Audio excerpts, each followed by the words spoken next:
Hey guys, it's Rob with Strategy Simple and coming at you with another live video. Wanted to talk today about brand image and identity and why it matters. The reason this is important is, again, it ties directly to revenue.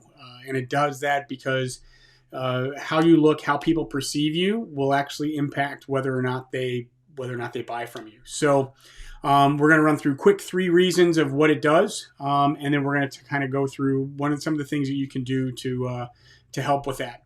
And this is also dealing with not only just your logo and your colors, but it's your logo, your colors, your website, your social media, your signage, what you wear when you play golf. I mean, all these different things will impact your brand identity and your brand image.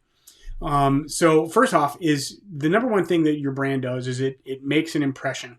And when you hand someone your business card, when you give them the URL for your website, when you do these things, people immediately make a decision. They make an assessment. Excuse me.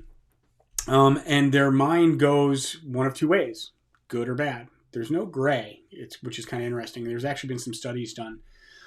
So right now, real quick, grab one of your business cards and look at it and put your perspective on, if I were my ideal client and someone handed me this card, what would I think?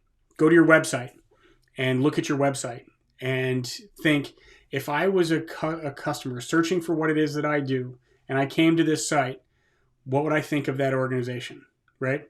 And everybody that I've talked to about this always gets all freaked out. Like, I don't have money to do a website redesign. Look, website costs have come way down. Depending on what you're trying to do, you don't have to worry about that. In a lot of cases, your hard stuff's done. The content's there. You may need to do a redesign, but we'll talk about that later. So look at the signage. If you have an office, if you have a physical space, what does that look like? I mean, obviously I work from home. I've got a new fancy backdrop behind me here. I'm going to be making some changes here in the next couple weeks. But think about it. What does my brand say about us as a company? Is it something you're proud of? Is it something that you go, it's okay. I haven't really spent any time on it. There's a lot of resources where you can get stuff redesigned.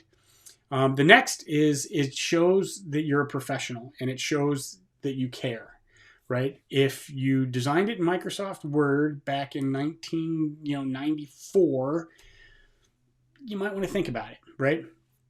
Just the name in text, okay, that's fine if that's what you want to do. There's a lot of very successful law firms, a lot of very extensive practices that have done that, as far as insurance agencies and financial planners and software companies.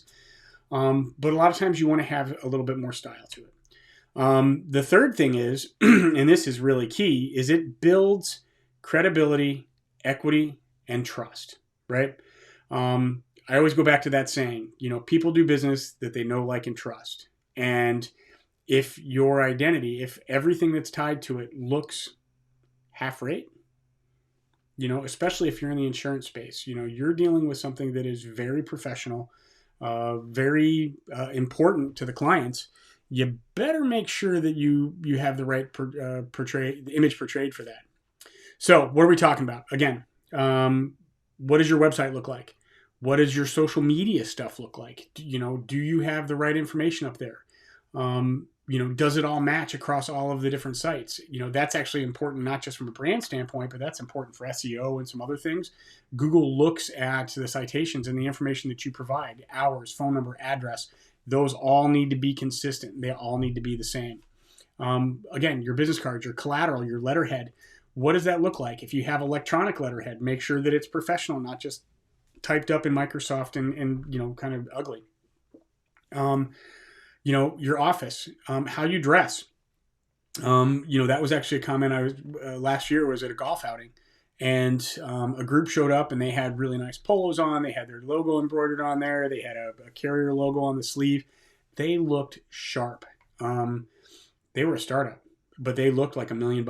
So that's all the little stuff that you can do. Plus, it helps build the pride within your team. So if you're a solopreneur, you're a solo agent, that's fine. But if you've got people in your office and they've got a cool looking piece of gear that they can wear out in the community, it all ties together. So what can you do today? Like I said, look at your stuff. There's 100 different places where you can go get logos designed. If you want to redo your logo, don't change your name. Just because you're redoing a logo doesn't mean you change your name or anything like that. Your email address, that's one of the things that I've found in the surveys that I've done with clients. If you're using a Gmail or a Hotmail or an Outlook or a .me or whatever, get your company name in your email address in the URL, right? So if with me, Strategy Simple, I've got my name at strategysimple.com. It's a little thing. It's a little brand piece that makes a big difference. So that's pretty much it, guys. This was based off of a conversation that I had with a friend of mine, and we wanted to really professionalize him, and we went through that whole process. So if that's something that you'd like more information on, if you need a little bit of help with, reach out to me, let me know. Otherwise, we'll talk with you in the next day or so, and have a great one. Talk soon.